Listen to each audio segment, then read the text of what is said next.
can sort of experience everything on a much higher level, and regardless of our cultural or religious backgrounds, it always speaks to us in a very, very universal way.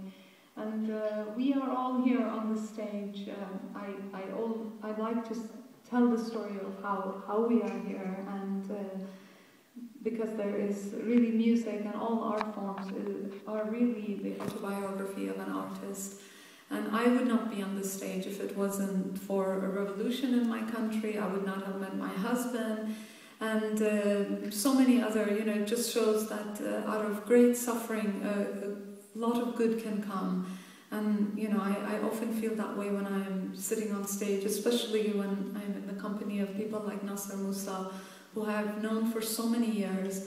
And I really reflect on this, that it's really wonderful that we have been able to take our stories and really do something positive with it. But it's also important to tell our stories, because I think for a lot of people, you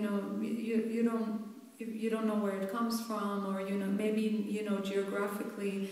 But Naser is originally Palestinian, and he is Christian Palestinian.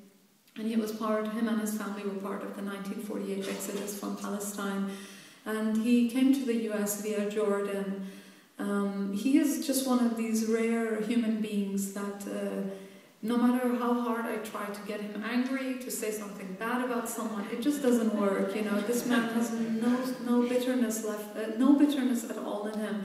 And I look at the life that he's had, and I feel, if you are able to have this much love and compassion for your fellow human beings after what you have experienced, then this really is a sort of testament to the human spirit and the way the human spirit can triumph.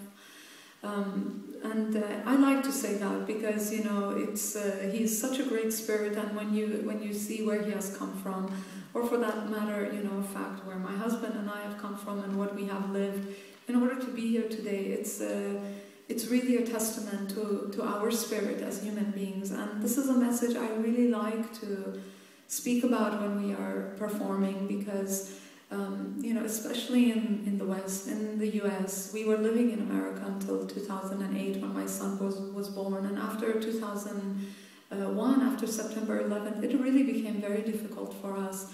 And instead of just being very angry about it, we really made a commitment, my husband and I, that we're going to go to the far corners of the US, and we've been to some parts of the Midwest where people said, "You really went there?" And we said, "Yes, we went there." And we went to high schools, and we went to high schools where there were 400 students, and we asked them, who knows where Iran is, and maybe 4 hands went up. And we made it a commitment that we're going to go, and instead of, just being quiet, that we will do our small part to try to elevate the perception of Middle Eastern people, of Iranian people, in the parts of the world where we are living. So this is our small contribution. I know it's not much, but the way I look at it is that the few hundred people who join us for an evening may go home and tell each one of their friends, and so on and so forth. And this is how change comes about in the world, is through the transformation of the hearts and minds of people, and it's little steps. So this is what I like to say, and it means a great deal to me to be here in front of all of you. So I'll get to the introductions now. Naser Musa on oud, from Palestine via Jordan.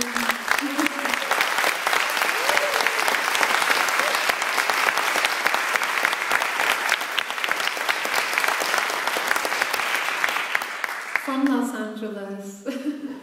Originally from Los Angeles. He's one of those good Southern boys. He's so polite, and he's really wonderful. A great friend. On programming and electric guitar, Jess Stroup.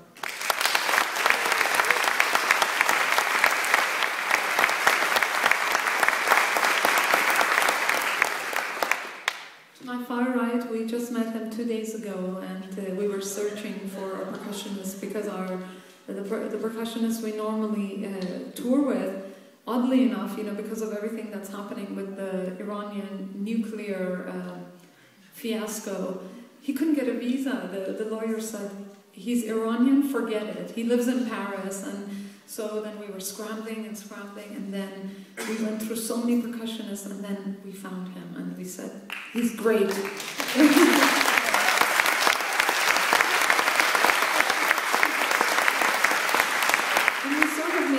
Date, and we showed up at his house day before yesterday. We played for maybe half an hour, and you know, it's a testament to how good, you know, when you're a good musician and your heart's in the right place, and you know, so you have a good sensibility. He's from Switzerland, and he's a local of New York, and he's been living here for a long time. On percussion, Mathias Kunzi.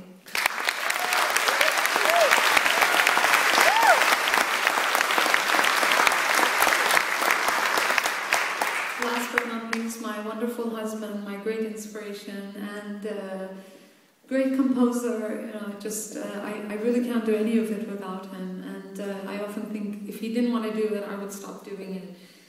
He's playing two wonderful instruments. One of them is, many of you will already know it. It's a saz. It's from Turkey, and Turkish music has had a great influence on us. And Turkey has sort of become our home. Outside of Iran, it's so close to Iran, and our cultures are so similar, and we go there a lot, and so it's really played a large part in our lives.